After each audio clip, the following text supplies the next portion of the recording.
সমাজ জিন্দাবাদ ভগবান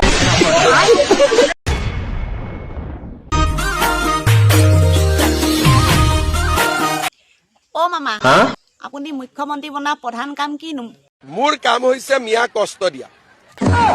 মিয়া কষ্ট দিয়া? আপুনি বোলে আকৌ মিয়াবিলাকৰ ভোট চুৰিহে কৰিছে। ভোট চুৰি মানে কি? আমি অলপ মিয়াৰ ভোট চুৰি কৰিব খুজিছো।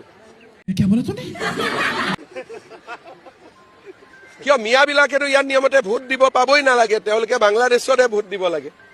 তেওঁলোকে যাতে অসমত ভোট দিব নোৱাৰে তাৰ আমি ব্যৱস্থা কৰিছো, কিন্তু এইটো অকণমান প্ৰিলিমিনাৰী।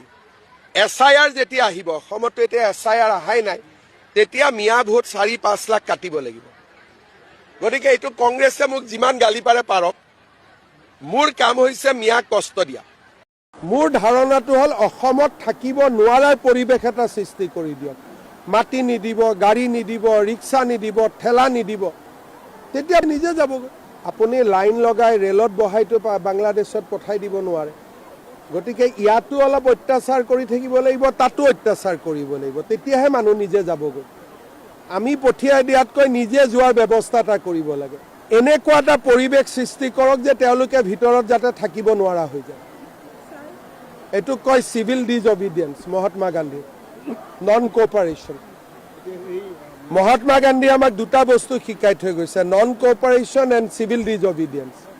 অসমীয়া মানুহে যেতিয়া নন কোঅপাৰেশ্যন আৰু চিভিল ডিজঅবিডিয়েন্স কৰিব, নিজে নিজে যাবগৈ। ৰিক্সা এখনত উঠাৰ আগতে চিন্তা কৰি লওক কাৰ ৰিক্সাত উঠিম, নিজে নিজে যাবগৈ।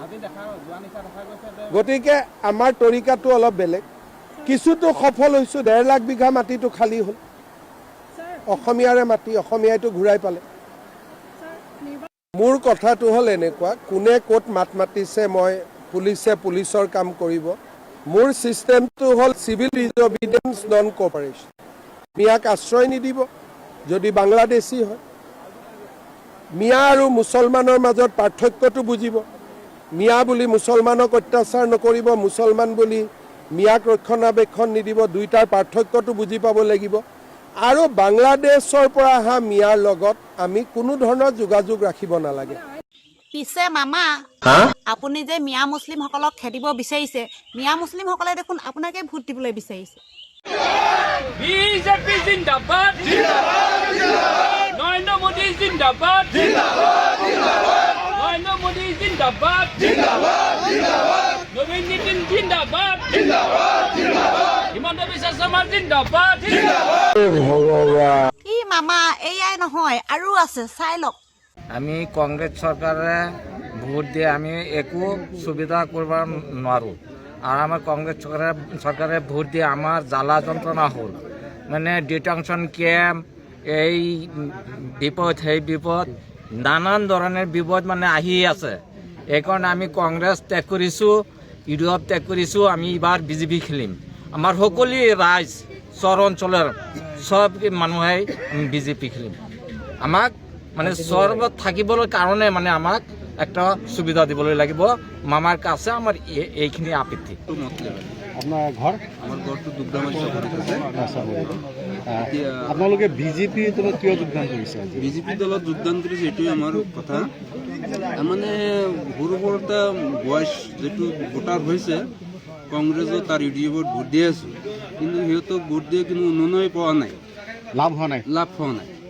এতিয়া মই যে পাৰ্টি দিছোঁ যে এইবাৰ কংগ্ৰেছত বা ইউডিএফত ভোট নিদিওঁ, বিজেপিত ভোট দিম, যে এইটো কথা। এতিয়া দেখিলে মামা, এই মিয়াবিলাকক যে আপুনি খেদিম বুলি ক'লে, ভয়তে গোটেই সোপা আপোনাৰ ফালে গুচি আহিলে। চব আপোনাৰে বুদ্ধি ন? পাগলা নহয় মামা, এনে ধেমালি কৰিছোঁ। পিছে মামা, সেইদিনা কিন্তু মিটিঙত অখিলদালেহে মোৰ বৰ বেয়া লাগিলে। আৰে চাই নহয়, অখিলদা আপোনাক ইমান সন্মান দিছে, আপুনি কিন্তু অখিলদাক পাত্তাই নিদিলে। চাই লওক ভিডিঅ'টো।